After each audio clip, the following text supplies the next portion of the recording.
Hello बच्चों, आज हम लोग स्टार्ट करने जा रहे हैं सेंटर ऑफ मास।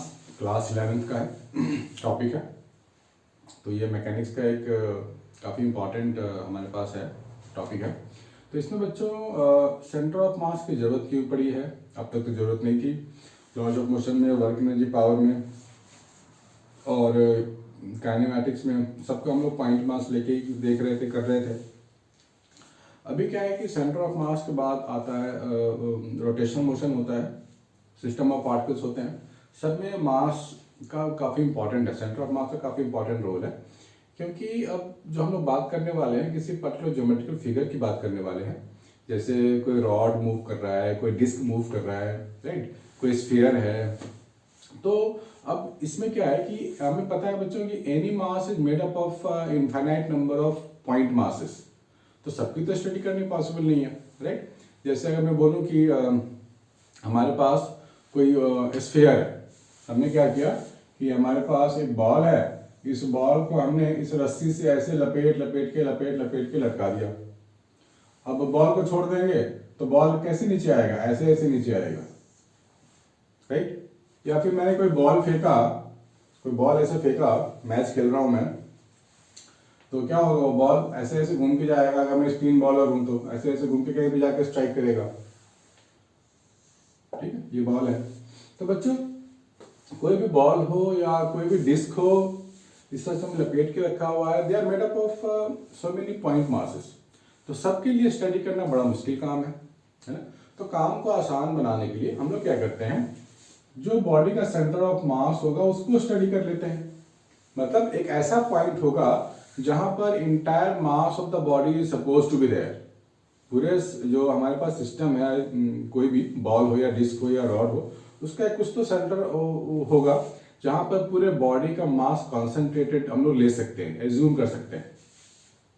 तो हम लोग क्या करते हैं कि बॉल का सेंटर के बारे में पढ़ लिया, या डिस्क का सेंटर के बारे में पढ़ लिया, या फिर हो सकता है कि हमारे पास कोई कोन जैसा बॉडी हो, ऐसा, ठीक है, ये कोन जैसा बॉडी हो और ये घूम रहा हो ऐसे। ये भी हो सकता है घूम के कहीं जाए, कहीं गिर जाए। तो बच्चों, इसके हर एक पॉइंट की जो पॉइंट मासेस है, सबकी देख लो पोजीशन अलग अलग है, तो सबकी वेलोसिटी अलग अलग हो सकती है। तो बेसिकली हमें पता नहीं है कि इसका पॉइंट मास को कैसे स्टडी करें। तो हम लोगों ने क्या किया, एक सेंटर ऑफ मास चूज कर लिया है कोन के लिए भी, या फिर यूं कह सकते हो किसी सर्कुलर सेमी सर्कुलर प्लेट के लिए भी, या फिर यूं कह सकते हो कोई स्क्वायर प्लेट के लिए भी, राइट। तो सबके लिए हम लोगों ने सेंटर ऑफ मास निकाल लिया हुआ है और उसके बारे में स्टडी कर लेते हैं तो काम आसान हो गया है। तो फिर हम लोग कोई भी फॉर्मूला अप्लाई कर सकते हैं सेंटर ऑफ मास के लिए। इसलिए this chapter has to be introduced. आइए देखते हैं कि सेंटर ऑफ मास कैलकुलेट कैसे किया जाता है बच्चों।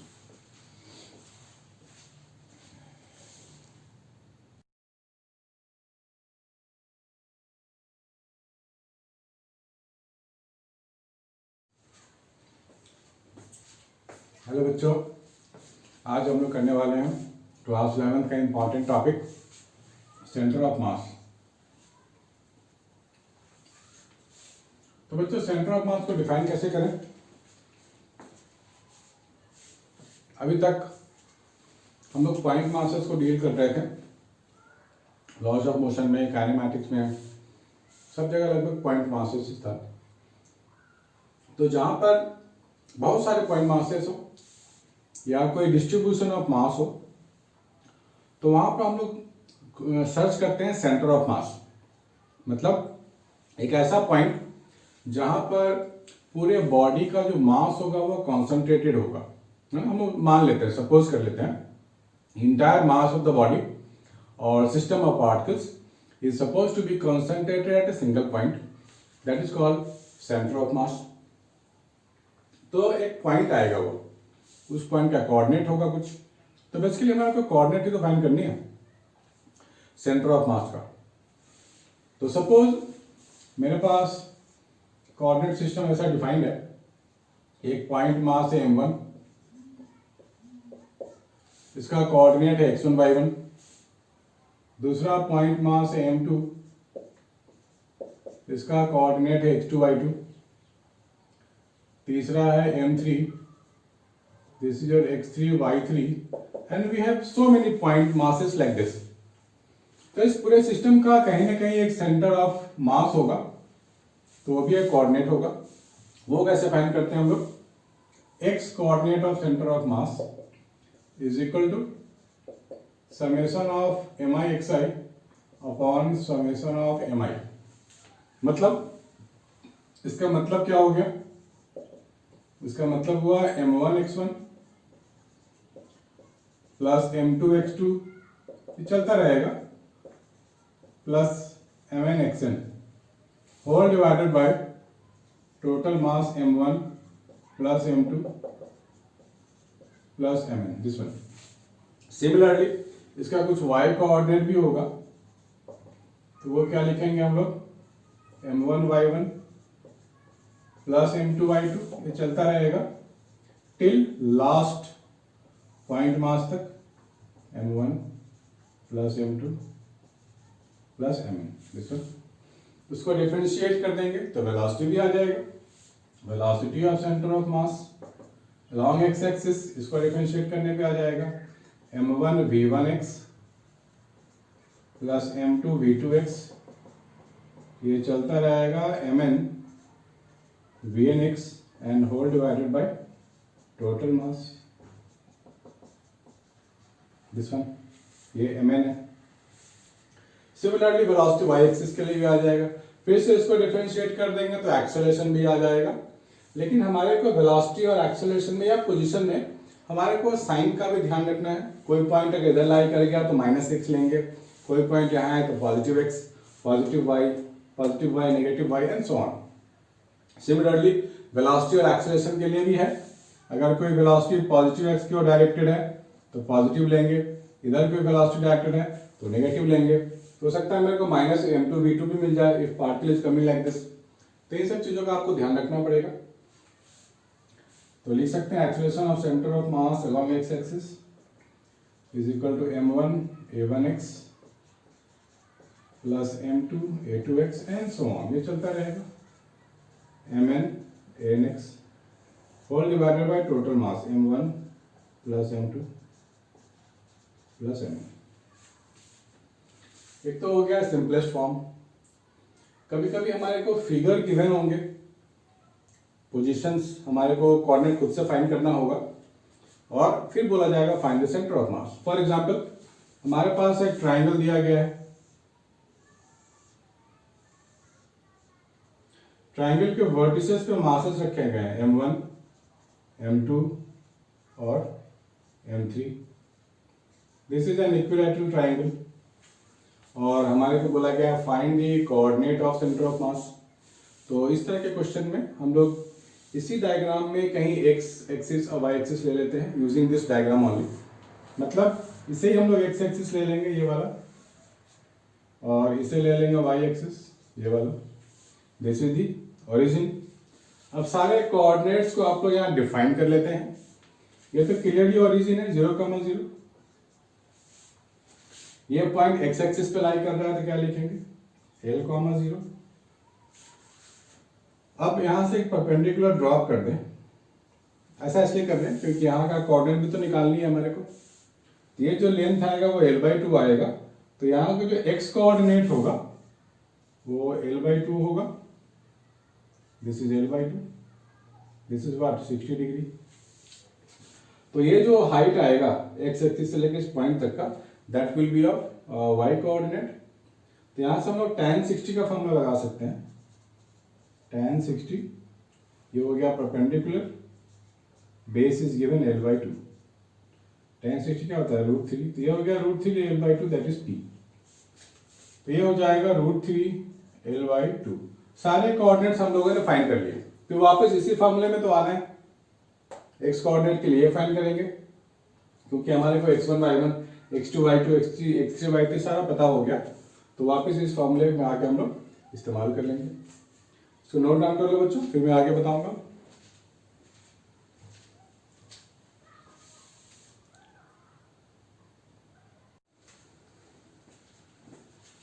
अभी हम लोग दूसरा एग्जांपल ले सकते हैं. Suppose we have a square, this one, और इसके कॉर्नर्स पे मास को प्लेस किया गया है। All masses are identical. ये मैं एक केस ले रहा हूं, हो सकता है किसी क्वेश्चन में मासेस आइडेंटिकल ना हो, अलग अलग हो, तो घबराना नहीं है, फंडा तो सेम है, फॉर्मूला सेम है, और स्क्वायर की जो लेंथ है वो a है। बोला गया find the centre of mass of the system. तो हम लोग क्या करेंगे, इसी साइड को इस्तेमाल कर लेंगे, one as x axis and one as y axis, और सारे कोऑर्डिनेट्स को डिफाइन करेंगे। ये है 0, 0, a, 0, a, 0, a, राइट। तो इसके बाद हम लोग क्या फाइंड करेंगे, एक्स कोऑर्डिनेट और centre of mass, m1 x1 ये तो 0 हो गया, m2 x2 a में हो गया, m3 x3 ये भी a में हो गया, यहाँ x कोऑर्डिनेट 0 है, डिवाइड बाय टोटल मास तो 4m हो गया ना। तो अल्टीमेटली क्या मिला मुझे, 2ma upon 4m, this is your a/2, right. Similarly we can find y coordinate, इसके लिए यहाँ ये तो 0 होगा, दूसरा वाला भी 0 होगा y कोऑर्डिनेट, तीसरे के लिए क्या करेंगे m इंटू a, इसके लिए भी m into a, right, m1 y1 plus m2 y2 ऐसे करना, this is your 4m, so it is again coming out to be a/2, a/2 comma a/2, यानी कि सेंटर है कहीं पे a/2 कॉमा a/2। सो इसका इस केस में इसका ज्योमेट्रिकल सेंटर ही इसका सेंटर ऑफ मास हो गया। एक कर लेते हैं जिसमें कि मास को काट के हटाया गया हो या जोड़ा गया हो। फॉर एग्जांपल हमारे पास कोई डिस्क है, डिस्क ऑफ रेडियस r, ये है, और यहां से एक r/4 रेडियस का डिस्क को काट के हटाया गया है, कट है ये, और इसकी रेडियस है r/4, इसकी मास है m। तो इस केस में बोला जाएगा when the smaller disc is cut then find the new centre of mass. तो इस तरह के केसेस में एक्सिस को डिफाइन नहीं किया गया है, तो हम लोग खुद से ले सकते हैं एक्सिस, सेंटर पे ही ले लेंगे y axis and this is your x axis, ऐसे ले सकते हैं। तो इसके लिए फॉर्मूला हम लोग लगाएंगे, एक सेंटर ऑफ मास, क्योंकि फ्लैट सरफेस है इसका y कोऑर्डिनेट होगा नहीं, तो इसका फॉर्मूला लगाएंगे a1 x1 minus a2 x2 upon a1 minus a2। यहां पर a1 है बिग वाला एरिया, मीन्स बड़े वाले जो हमारे पास डिस्क है उसका, a2 है स्मॉल एरिया, स्मॉल एरिया जो कट करके हटाया गया है, और x1 है ओरिजिन से सेंटर ऑफ मास ऑफ बड़े वाले का distance, centre of mass of big area. x2 क्या है, centre of mass of small area. तो यहां हम लोग इस्तेमाल कर सकते हैं इसका, और जहां पर हो सकता है ये भी केस हो सकता था कि मास यहाँ पे हमने रख दिया कोई, तो find the new centre of mass. तो मास अगर ऐड होगा तो यहाँ प्लस प्लस आ जाएगा, और कट के अगर हटाते हैं तो माइनस माइनस आएगा। तो हम लोगों ने क्या किया इस केस में, इसका सेंटर पे ओरिजिन ले लिया है, so centre of mass of big area x1 जो आएगा वो 0 ही लेंगे, छोटा वाला एरिया क्या लेंगे पाई r/4 का स्क्वायर, और इसका जो ओरिजिन से डिस्टेंस आएगा वो निकाल लेंगे, that is r minus r/4, 3r/4 हो जाएगा। नीचे बड़ा एरिया पाई r/4, ये कर सकते हैं हम लोग।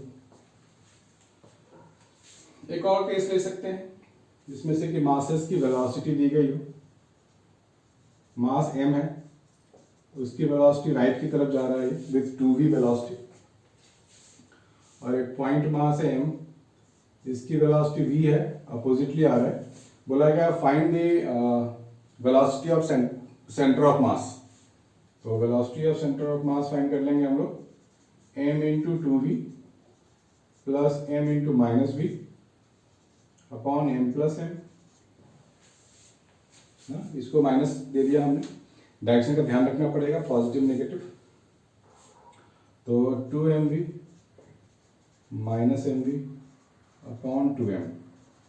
So this is mv upon 2m, that means v by 2 आ गया velocity of centre of mass. Acceleration भी होगा तो बच्चों ऐसे ही करेंगे, है ना, इजी है। इसको नोट डाउन कर लो बच्चों।